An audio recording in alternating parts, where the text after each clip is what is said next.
করেন সকলে মহব্বতে বলি আল্লাহুম্মা আমিন। এরপর আজকের মতো বক্তব্য বেশি করতে একটু দোয়া করি আল্লাহুম্মা আমিন।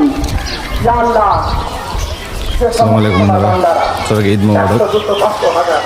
যাচ্ছি ঈদ করতে, সবাই দোয়া করবেন যাতে ঈদটা সফল সুষ্ঠুভাবে সম্পন্ন করতে পারি।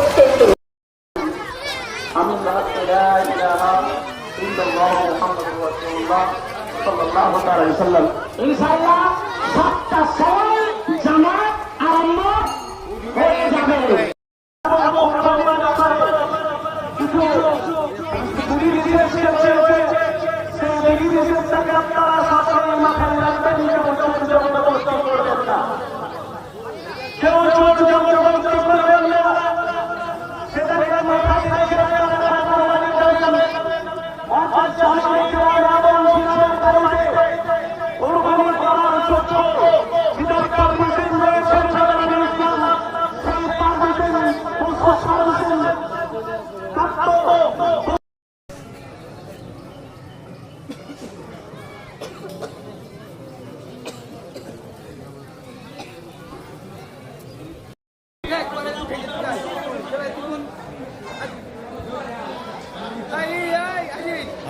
দাদা